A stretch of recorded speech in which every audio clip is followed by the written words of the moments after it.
일반적으로 한국 교회 많은 교회들은 5월이면 가정에 대한 말씀을 나누지요.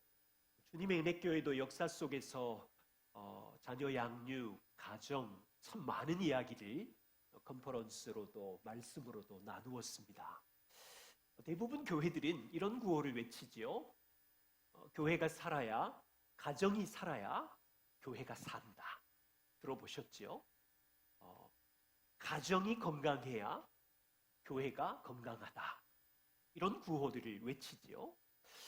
정말로 동의하는 구호입니다. 질문은 이건데요.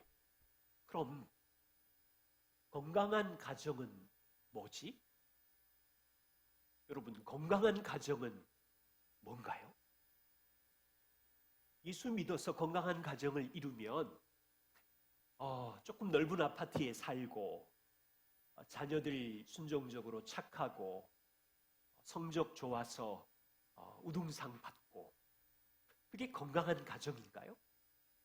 그러면 월세 살고 아이들이 조금 빗나가든지 10대에 어렵든지 또는 공부를 좀 잘 못하면 꽝인가요? 이 정도면 그 건강의 지수는 예수 안 믿어도 가능하잖아요.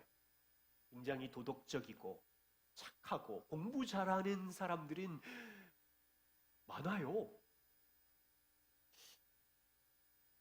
많은 교회가 가정이 건강하려면 가정 예배, 이거 많이 강조하죠. 우리도 그렇습니다. 우리는 거기다가 더해서 자녀 부부 데이트, 건강한 가정이 되려면 이 두 가지 문화를 우리도 이제 성도님들께 부탁을 드려요. 그런데 가정 예배와 자녀 부부 데이트가 있으면 가정이 건강합니까? 그건 문화예요. 그냥 도구라고요. 제 생각에 이번 주, 다음 주 우리가 열매를 10가지도 말할 수 있지만 정말 우리 가정 안에 건강함으로 맺어야 되는 열매 3가지를 나누고 싶어요. 오늘은 그 첫 번째로 복음의 열매 안에 가정 안에 죄 고백과 용서가 있는지, 그리고 다음 주에 두 번째는 서로를 건면하고 서로를 양육하는 건면의 양육이 있는지, 또는 성령이 일하시니 격려가 있는지 다음 주에 두 번, 세 번째를 나누려고 그러고요. 오늘은 첫 번째입니다. 복음의 열매. 여러분 가정에 서로 죄를 고백하는 것과 용서하는 열매가 있나요? 왜 성경은 이것을 중요하게 여길까요? 또한 그리스도인 가정이지만 죄를 고백하는 것과 용서하는 것이 없으면 어떤 현상이 가정 안에 일어날까요? 함께 나눌 거고요. 이것을 우리가 쉽지 않지만 천천히 또 끈기 있게 그것을 우리의 열매로 가지고 올 수 있도록 함께 마음을 나누고 싶습니다. 여러분, 왜 중요한지 성경의 몇 구절을 한번 나누면, 사도 요한은 초대교회 성도들에게 이렇게 말합니다. 요한 1서 1장 9절에 만일 우리가 우리 죄를 자백하면, 우리 죄를 고백하면 하나님은 미쁘시고 의로우사 우리 죄를 사하시고 모든 불의에서 우리를 깨끗하게 하실 것이며, 요한은 성도들에게 서로 죄를 고백하고 자백해라. 왜냐하면 그때 하나님께서 우리를 용서해 주셨음을 확증하는 것이다. 바울은 감옥에 있는 동안 에베소 교회와 골로새 교회에게 이렇게 말합니다. 에베소 교회 성도 여러분, 4장 32절, 서로 친절하게 불쌍히 여기십시오. 그리고 서로 용서하십시오. 용서하려면 그 전에 갈등이 있었다는 얘기지요. 부딪힘이 있었다는 얘기지요. 까칠하게 했다는 이야기지요. 서로 용서하기를 어떻게 하라고 하냐면, 하나님께서 그리스도 안에서 여러분들을 용서하심처럼 똑같이 용서하십시오. 여러분, 골로새서에 보면 바울이 골로새 교회 성도 여러분, 여러분들은 누구입니까? 여러분들은 복음으로 하나님께서 택하신 자이고 하나님께서 거룩하게 하신 분들이고 지금도 하나님의 사랑을 받고 있는 분들이십니까? 맞습니다. 그렇다면 이런 것으로 옷을 입을 뿐 아니라, 그런데 여러분, 교회 안에서 여러분의 인생 속에서 누가 누구에게 불만이 있는 일이 있지요. 여러분들이 죄인이니까. 그때 서로 용납하십시오. 서로 용서하십시오. 뒤에 복음이 나옵니다. 주께서 여러분들을 용서하심처럼 똑같이 그렇게 하십시오. 여러분, 제가 지금 몇 구절을 소개했습니다. 요한과 바울은 초대교회 에베소 골로새서 성도들에게 분명하게 교회 안에서, 직장에서, 인생에서 서로 용납하고 용서하라고 합니다. 자, 보세요. 학교에 가면 친구들, 여러분 교회 나오지 않는, 믿지 않는 자들도 가만히 들여다보시면 가정 안에 서로 용납하고 용서합니까? 안 합니까? 합니다. 그런데 세상 사람들이 서로 용납하고 용서하는 동기가 뭔지 생각해 본 적 있으세요? 여러분, 직장에서도 용납하고 용서하지요. 왜 그렇게 하시죠? 까칠한 상사를 용납하고 상처를 주지만 참으시잖아요. 왜 그렇게 하시죠? 월급 받아야 되니까, 견뎌야 되니까. 여러분, 믿지 않는 자들이 가정에서 인내하고 참는 이유가 뭐지요? 저는 자주 들어요. 우리 부모님을 통해서도 들었고 제 친구들을 통해서도 들었는데, 가정의 평화를 지키려고, 자녀들이 있으니까 상처를 주지 않으려고 인내하고 용납하고 웬만한 건 용서하고 못 본 척하고. 세상 사람들도 용납하고 용서합니다. 그런데 보세요. 바울은 너희가 착하니까 용납해라, 가정의 평화를 위해서 양보하고 견뎌라, 이렇게 말하는 적이 하나도 없어요. 도덕적 착함의 이유가 아니라고요. 이유는 복음 때문에. 보세요. 하나님이 예수 안에서 너희를 용서하셨기 때문에. 자, 바울의 이 눈을 보세요. 창조자 하나님이 너처럼 망가지고 불순종하는 너를 용서하셨기 때문에. 여러분, 우리끼리 봐도 까칠한데 그 영광의 하나님이 너처럼 까칠한 자를 용납하셨기 때문에. 까다롭다고 불만이 있는 성도를, 마음에 상처를 입었다고 괴로운 배우자를, 자녀를 용서하고 용납하라는 거예요. 두 번째 이유 보이시죠? 주께서 너를 용서하시기 위해 십자가에 대신 죽어주셨기 때문에. 그분이 죽으심으로 우리가 용서를 받았잖아요. 교회 생활을 하다가 서로 불만이 있는 일은, 상처를 주는 일은 너도 죄인이고 그 사람도 죄인이니까 당연히 있을 텐데, 너는 주께 용서받은 은혜를 기억하고 서로를 용납하고 용서하라는 거예요. 어떤 친구들이 이 말씀을 보고 목사님, 그거는 교회 안에서 우리끼리는 그렇게 할 수 있지만 집에서는 도저히 불만을 그냥 넘어갈 수 없어요. 가족끼리 어떻게 그걸 넘어가요? 여러분, 이 말씀은 교회 안에서만 하라는 뜻이 아니지요. 가정에서도 서로에게 불만이 있을 때 서로의 죄를 고백하고 용납하고 용서하라는 거죠. 자, 보세요. 요한과 바울은 죄 고백과 용서를 그냥 딱딱한 교리로, 문장 한 줄로 가르친 게 아니었어요. 모든 성도들이 하나님과 그리스도의 사랑과 용서를 받았기에 이게 리얼이지요. 이게 실제지요.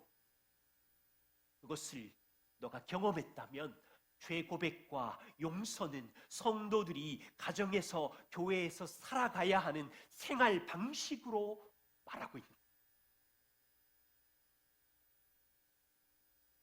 세상 사람들은 어떻다고요?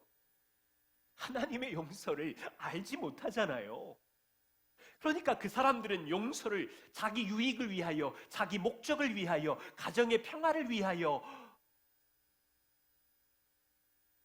도덕심으로 인내하고 참다가 터지면 깨지고, 터지면 자기의가 나타나고.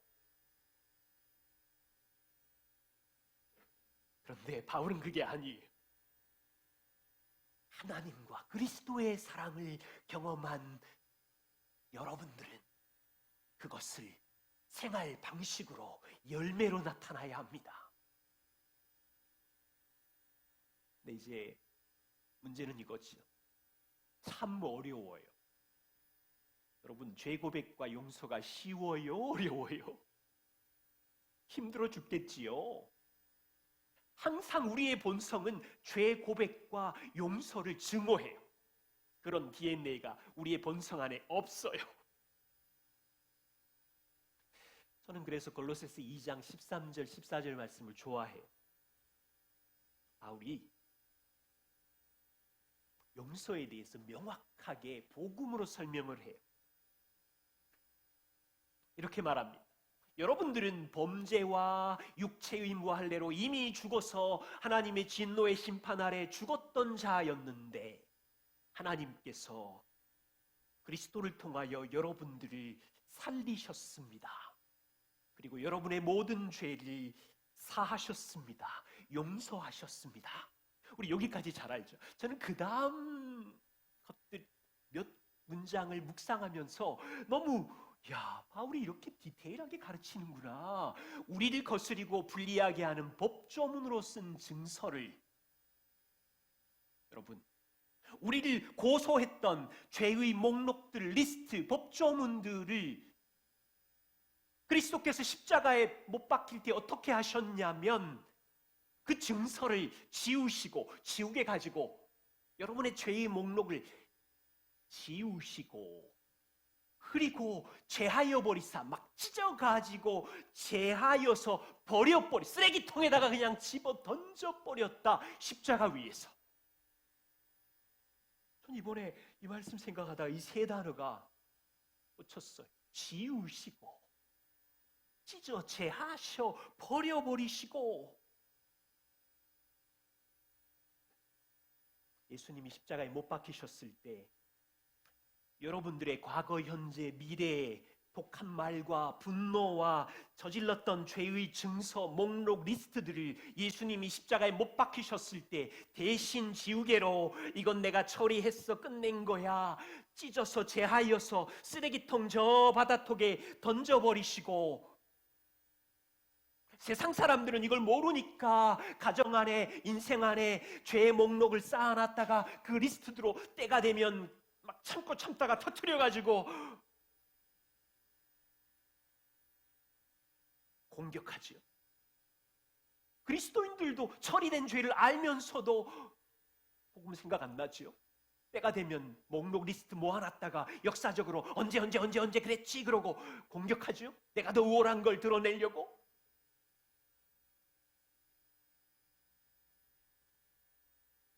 예를 들면 저희 결혼생활 29년 됐습니다.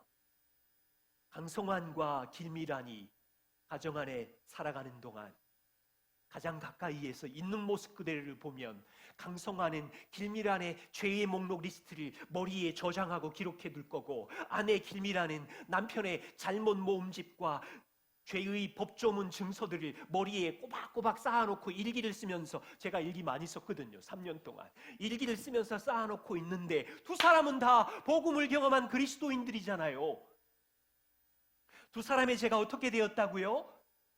그 죄의 목록이 예수님이 십자가에 못 박혔을 때 여기 죄의 목록들이 다 날짜마다 스킷 되어 있는데, 예수님이 십자가에 못 박혔을 때 그걸 다 지우개로 지워버리셨고, 죄하여 막 찢어가지고 이 죄의 목록을 다 없애가지고 발로 짓밟아가지고 그냥 유지통에다가 지근지근 밟아서 끝!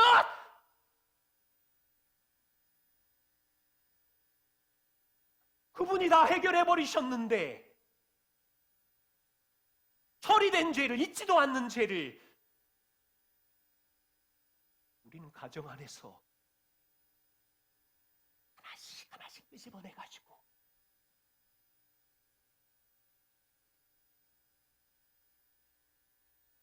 복음을 못 누리는 거예요. 복음의 은혜를 다 잊어버렸다고요.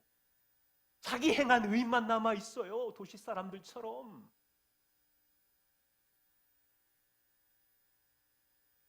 바울의 논지가 보이세요? 하나님이 용서하신 것처럼 그리스도가 십자가에서 지우시고, 스스로 형벌받아 지우시고 찢어버리시고 발로 밟아 쓰레기통에 던져버리시고, 그러기에 너희도 서로 용서하라. 여러분, 죄고백과 용서를 가정에서 실행할 때 잘못된 이해 두 가지를 조심하셔야 돼요. 하나는요, 이 복음의 열매는 느낌이나 감정이 아니에요. 그리스도인들은 복음을 알기 때문에 의지적인 행동인 걸 아셔야 돼요. 종종 사람들은, 아니 내 느낌이 힘들어 죽겠는데, 내 감정이 고통스러워 미워 죽겠는데 어떻게 용서를 해요? 이런 불편한 느낌을 가지고 어떻게 죄를 고백해요? 도저히 못해요. 그거는 내 감정을 속이는 위선이 아닌가요?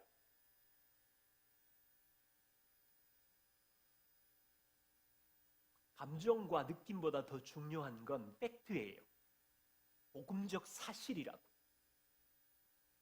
하나님이 우리를 사랑하신다, 그리스도가 우리 죄를 이미 십자가에서 끝내셨다는 복음의 사실을 아는 것이 중요해요. 이 사실 때문에 의지적으로 용서하는 거예요. 저와 우리는 알아요. 아빠로서, 엄마로서 자녀에게 죄를 고백할 때 감정이 기뻐요? 저는 아직까지 기쁜 적 없어요. 나의 죄를 고백할 때 내 감정이 기쁜 적이 별로 없었다고요. 불편한 감정, 힘들어 죽겠어요. 그런데 복음을 알기에 나처럼 망가진 까칠한 나를 하나님이 용납하시고 용서해 주신 걸 경험했기에 복음의 사실을 붙들고 의지적으로 죄를 고백하고 용서를 구하는 거예요. 이건 위선이 아니에요. 복음의 진리를 내 삶에 적용하는 거예요. 여기 계신 남성 여러분, 아침에 직장에 일어나서 가실 때 기분 좋다, 감정과 느낌이 좋아서 일어나는 분 계세요? 저는요, 30일 중에 거의 한 25, 6일은 힘들어 죽겠어요. 자, 그럼 25일 힘들어 죽겠다는 느낌과 감정을 가지고 일어나는 건 내 감정을 속이는 위선이에요? 여러분, 학교 공부하러 가는데 아침에 일어나는데 기분이 찝찝하면 내 감정을 속일 수 없으니까 학교 안 가고 그냥 드라마 보고 게임 보고 누워 있을래요? 위선이면 안 되니까. 그거 아니지요. 우리는 학생이니까, 우리는 아빠니까, 우리는 의지를 가지고 일어나는 거지요. 죄 고백과 용서도 이와 같습니다. 상대방을 용서할 느낌이나 감정이 내 안에서 기쁨이 솟아서 용서하는 것이 정말로 아니에요. 아니, 이렇게 수도 없이 용서를 구하는데 왜 기쁨이 없는 것이? 또 속지 마세요. 어려워요. 내가 받은 하나님의 용서와 사랑이 기뻐서 내 감정은 고통스럽지만 의지적으로 나는 죄인이고 너에게 독한 말을 쏟아내서 상처를 주었고 하나님 앞에 죄를 지었고 아들에게도 죄를 지었고 이런 나를 용서해 줄 수 있겠니? 라고 말할 수 있는 건 하나님이 나를 먼저 용서해 주셨기 때문에 그 말을 할 수 있는 거예요. 두 번째 조심할 일이 있어요. 용서는 잊어버리는 게 아니에요. 더 이상 문제 삼지 않는 거예요. 잊어버린 일 불가능해요. 여러분, 우리의 이 머리 구조도 한계가 있는데 상처받은 거 잊혀지나요? 부모에게, 이웃에게 독한 말을, 모욕을 들었는데 잊혀지나요? 잊혀지지 않지요. 용서는 상대의 잘못과 죄를 잊겠다는 말이 아니라 더 이상 문제 삼지 않겠다는 약속이에요. 우리가 착해서 문제 삼지 않는 게 아니라 하나님이 우리 죄를 문제 삼지 않기 때문에. 여러분, 하나님은 모든 것을 아세요. 그분은 잊어버릴 수 없는 분이에요. 완벽하게 아세요. 그런데 우리 죄를 용서한다는 뜻은 내 아들이 우리의 죄의 값을 대신 지불했기에 저주가 끝났기에 너희의 죄를 더 이상 문제 삼지 않겠다고 선언하신 거거든요. 그런데 종종 그리스도인들은 이런 오해를 하면서 말하는 걸 봤어요. 아이고, 하나님이 용서했으니 저도 용서해요. 그런데 그 친구 다시 만나고 싶지는 않아요. 아, 그래요. 우리 배우자 용서해요. 그런데 같이 살고 싶지는 않아요. 말을 섞고 싶지는 않아요. 얼굴을 쳐다보기 싫어요. 이런 용서는 제 생각에 좋은 시작이에요. 왜? 우리의 감정이 확 달라지는 건 아니니까. 그런데 조금 미숙하고 엉성한 하나님의 온전한 용서를 이해해 가는 데는 아직 과정 중에 있어요.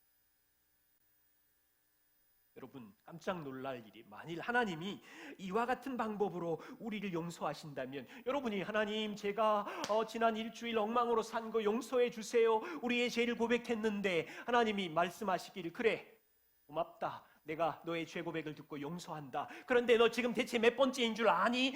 야, 내가 진절머리 나서 너랑 이제 교제하고 싶지 않고 얼굴 보고 싶지 않고 만나고 싶지 않아. 굉장히 충격적인 말이에요.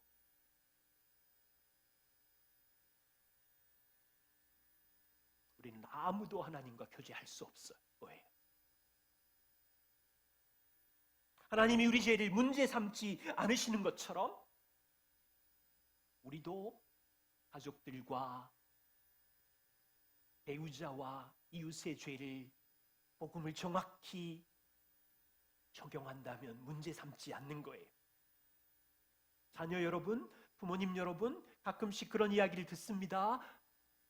부모님이 자녀들이 과거의 죄를 고백했는데 그거 끄집어내가지고 다시 위기가 되면 문제 삼으면서, 아빠 그때 나한테 심한 말 했잖아. 죄를 고백했는데. 그러지 않기요. 두 가지. 느낌과 감정이 아니라 복음을 아는 의지적인 행동으로 하는 일이고, 잊어버릴 수는 없을 수 있어요. 불쑥불쑥 튀어나올 거예요. 이 좁은 머리로도 옛날 상처들이 일어나잖아요. 그런데 복음 때문에 부모의 죄, 이웃의 죄, 나한테 독한 말을 한 사람의 죄를 문제 삼지 않는 연습을 하는 거죠. 두 번째입니다. 재고백과 용서가 그리스도인 가정의 열매로 나타나지 않으면 가정은 어떻게 될까요? 한 세 가지 정도 말씀드리면, 복음을 붙잡지 않기 때문에, 복음을 붙잡으면 아빠가 죄인이야, 엄마도 죄인이야, 엄마 아빠 나도 죄인이에요, 그러면서 자유를 경험할 수 있지만, 복음을 붙잡지 않으면 이제 자기 죄에 이제 붙잡혀 있는데 그 죄를 축소하는 현상이 일어나요. 세 가지 모습으로 나타나요. 죄를 작게 여기면서 비교 축소합니다. 두 번째는 자기의 죄를 방어해야 되니까 다른 사람 탓을 합니다. 비판, 험담. 세 번째는 자기 죄를 숨깁니다. 은폐합니다. 여러분, 이것이 복음을 붙잡지 않았을 때 나타나는 우리의 현상이에요. 자, 하나씩 살펴보죠. 보통 내 죄가 사실인 건 인정해요. 그런데 사람들이 다른 사람과 비교하면서 스스로를 정당화합니다. 예를 들면 엄마 아빠가 우리 자녀들의 카톡을 봤어요. 그 카톡에 축약거 가끔씩 욕도 들어가 있어요. 엄마 아빠가 깜짝 놀라서 얘야 카톡에 왜 욕을 쓰니? 그랬더니 우리 아이들이 이렇게 말합니다. 아빠 학교 가보세요. 다른 친구들 진짜 욕쟁이에요. 나 정도 욕은 애교예요. 너무 작아요. 저는 진짜 착하다고요. 엄마들은 짜증내고 화를 낸 다음에 나만큼 친절한 엄마 어디 세상에 있나 찾아봐라. 다른 엄마들은 쫓아낸다. 다른 엄마랑 비교하면서 자기의 죄를 작게 적당히 타협하고 그 죄를 가볍게 여깁니다. 또는 이런 경우도 있어요. 내가 손으로 때려서 폭력을 행사한 것도 아니고 마음으로 그냥 증오와 미움을 했는데 뭐 어때? 이 정도는 괜찮지 않아? 여러분, 손으로 폭력을 행사한 것이 더 크고 나쁜 죄인 건 맞지만 마음속에 분노와 미움을 품은 그 죄는 작은 것이라고 허용하고 괜찮다고 하는 그 자세는 죄를 축소시킨 것. 보세요. 그 미움과 증오를 일주일 품고 한 달 품고 6개월을 품어보세요. 가정은 어둠이 깔리고 관계는 다 깨어지고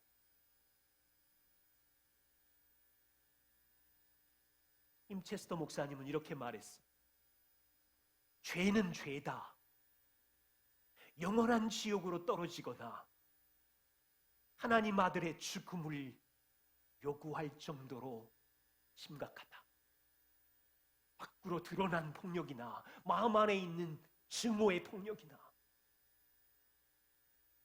그래서 진정한 회개는 죄를 축소하는 것이 아니라 자기의 죄에 대해서 애통하는 것이다. 두 번째입니다. 내 죄를 이렇게 작게 해야 되니까 그 다음 방향은 상대가 되는 거예요. 상대를 향한 탓, 비방. 여러분, 예를 들면 부모가 자녀에게 큰 소리로 화를 내고 독한 말을 쏟아낸 원인을 부모님들은 주로 뭐라고 말하냐면, 아니 우리 아이들이 하루 종일 불순종하고 있잖아요. 대체 몇 번째인가요? 이 바보 같은 녀석들. 자녀들이 불순종한 것이 원인이 되어서 부모가 분노하고 화를 낸 건 맞지만 자녀의 불순종에도 불구하고 부모는 인격이잖아요. 선택할 수 있잖아요.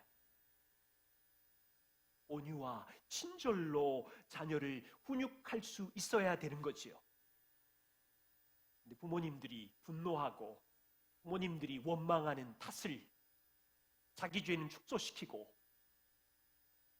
아이들의 죄만, 상황의 죄만 탓할 때 복음을 붙잡지 않는 모습이라는 거죠.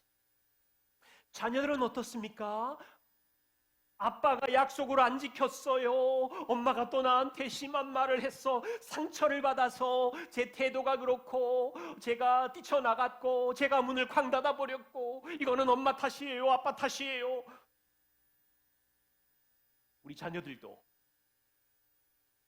자기의 죄는 축소시키고 부모의 죄를 크게 올려서 이게 2절, 3절 가면 집안은 어두워지고 일주일, 한 달 가면 처음 시작은 책상 정리였는데 한 달쯤 되면 그 집이 완전히 캄캄해져 있는, 여러분, 이런 우리의 모습에 놀라지 마세요. 저도 여러 번 해봤고, 아이들 탓, 아내 탓, 환경 탓, 죄의 고백이 없어질 때 우리 안에 서로를 향한 비난과 험담의 위험에 있다는 것을 우리가 인정하자고. 그래서 복음을 붙잡는 연습을 가정 안에 하셔야 돼요.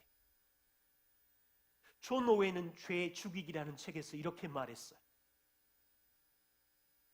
스스로 자신이 저지른 죄에 대해서 말을 할 때 그냥 가볍게 미안해, 그럴 수도 있는데 미안해, 너 힘들었겠다, 요 정도로만 얘기하지 말고 자기가 저지른 죄에 대해서 적극적이고 능동적인 잔인한 언어를 스스로에게 구사하면서 죄의 책임을 져라, 회피하지 말고.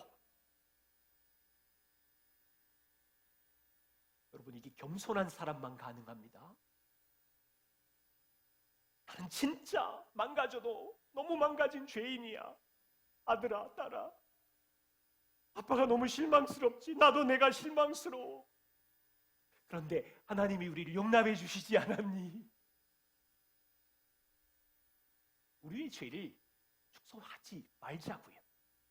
더 잔인한 언어로 우리를 죄인 되어도 우리가 망가지지 않는 이유는 변하지 않는 하나님의 사랑과 변하지 않는 하나님의 용서가 있어서.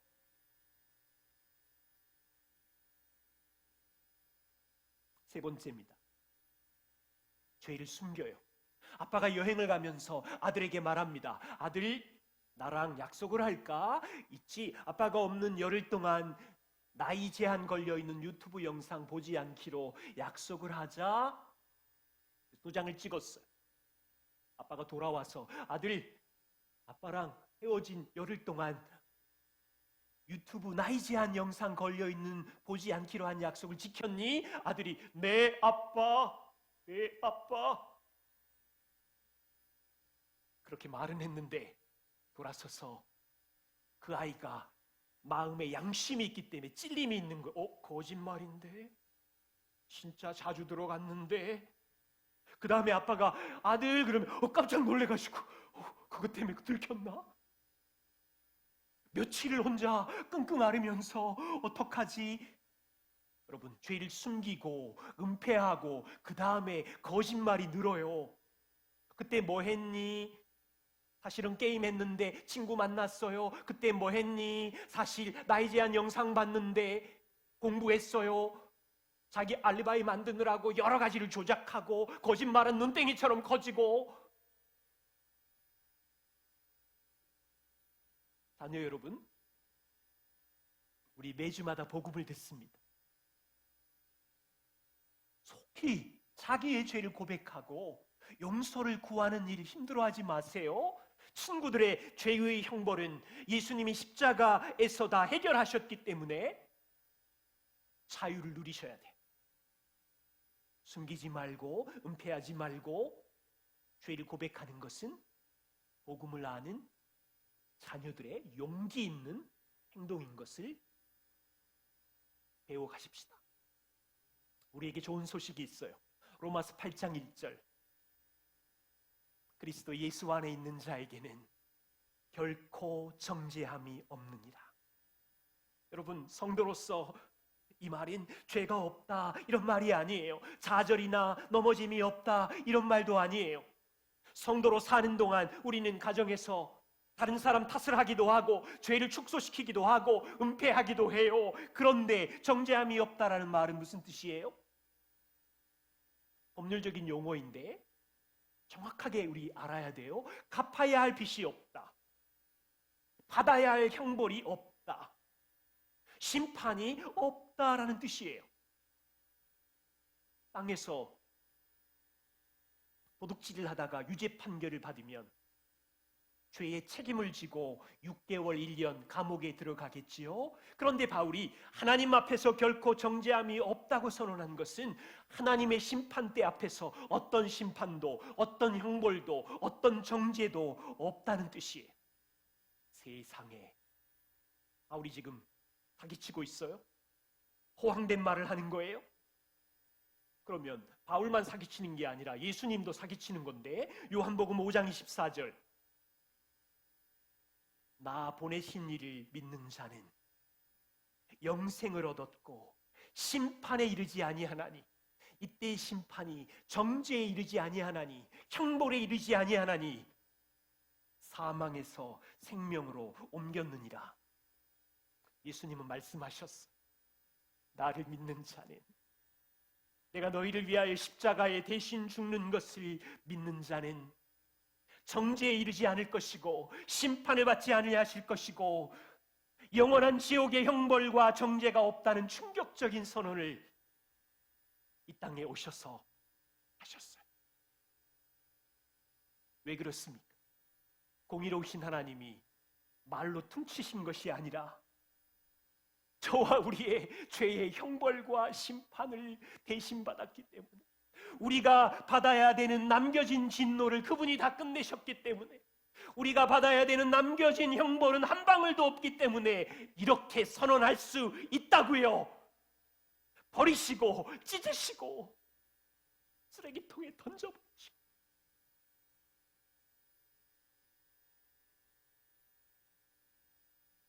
다시 여쭤볼게.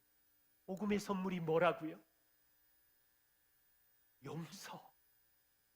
이 선물을 여러분 가정에, 인생에 마음껏 사용하고 있나요? 조심해야 돼. 복음은 알지만 우리 안에 죄성의 DNA가 있으니까 항상 죄를 축소하는 일로 달려가고 다른 사람 탓을 하는 일로 달려가고, 하나님 주신 복음의 선물을 누리지 않고 살아가는 억울한 그리스도인들 되지 말자고. 영국의 한 대학교에서 이런 연구를 했어요. 1979년에 대학교 연구팀이 성인 2,500명을 모아놓고 5년 단위로 건강을 검사하는데, 그 2,500명에게 35년 동안 5가지 생활 수칙을 이제 과제로, 숙제로 던져줬어요. 그 5가지는 뭐냐면, 잘 먹자, 끼니 제때에, 두 번째 매일 운동하자, 1, 2마일 정도를 걷게 했고, 그리고 술 금지, 체중 유지, 그리고 담배 피지 않기, 요 5가지를 5년 단위로 35년 동안 이 2,500명을 대상으로 연구를 했는데, 35년 뒤에 이 5가지를 지킨 사람이 1%, 사진 한번 보여주시면 저기 있는 25명이 80세가 돼서 성공한 사람들이래요. 그러면서 이 사람들 건강검진을 35년 동안 연구해보니 일반인들과 심장질환은 12년 늦게 건강했고 치매는 6년 뒤에 나타났고, 연구의 결과는 이렇습니다. 날마다 작은 습관, 잘 먹고 잘 자고 운동하고 금연금주하면 행복한 노후의 최고의 비결인 것을 이 연구 결과가 증명을 한 거예요. 그런데 끝까지 견딘 사람은 1%.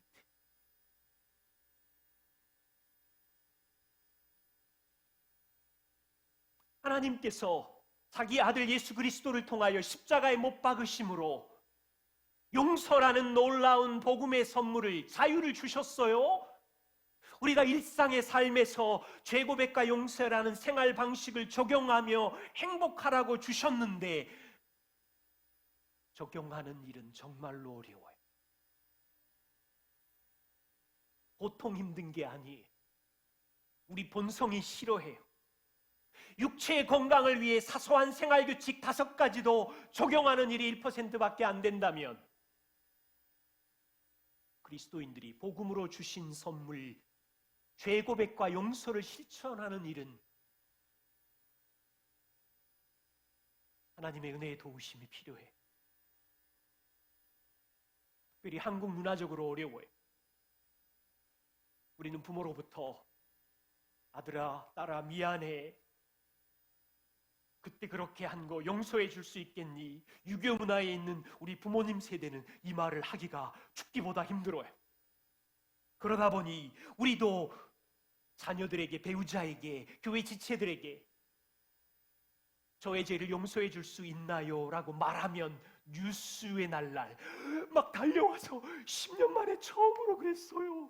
막 놀라고.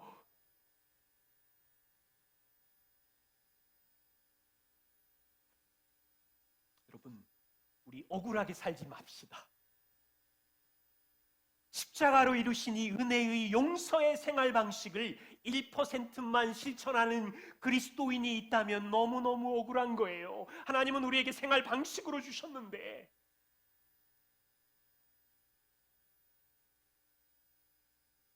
저는 여러분들께 다시 한번 간절히 부탁드려요. 가정 안에 죄 고백과 용서가 없으면 어떤 일이 있다고요? 각 사람이 죄의 목록을 머리에 쌓아놓고 어느 날 죄를 은폐하고 있다가 어느 날 자기 죄를 축소하고 있다가 어느 날은 막 쏟아져서 자기 의를 드러내면서 그리스도인인데 이런 사이클이 계속 반복된다고요.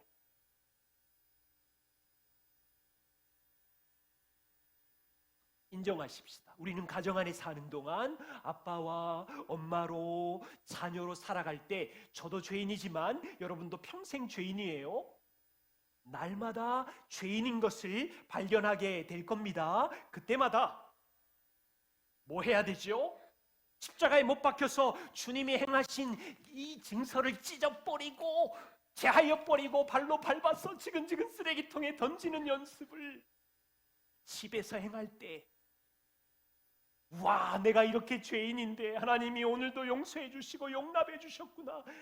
죄에 제발 매몰되지 마시고 그분의 사랑과 용서의 은혜에 감격하면서, 엄마와 아빠 여러분들은 더러운 모습, 의롭지 않는 모습으로 가정에서 매일 발견되겠지만 가정의 주인이신 그리스도께서 여러분들을 그리스도 안에서 보시니까 완전한 의의 옷을 입고 있는 놀라운 새로운 피조물의 정체성으로 보시니까 아이들이 실패해도, 배우자가 실패하고 쓰러져도 하나님의 새로운 정체성인 것을 확인시켜 주어야 세상과 다른 문화가 우리 안에 있는 건데, 세상하고 전혀 다르지가 않으면 억울하잖아.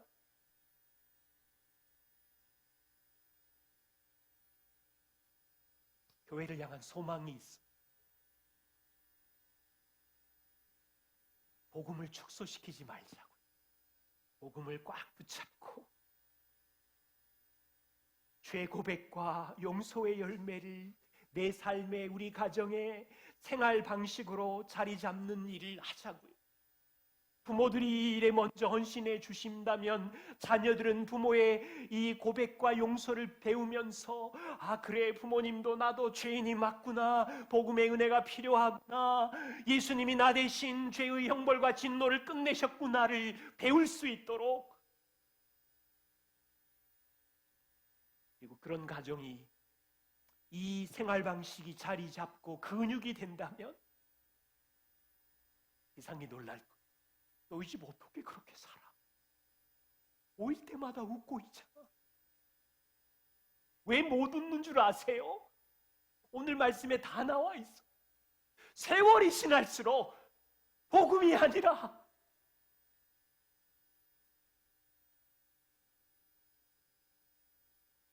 그래서 이 복음의 은혜의 문화를 다음 세대에 물려주십시다.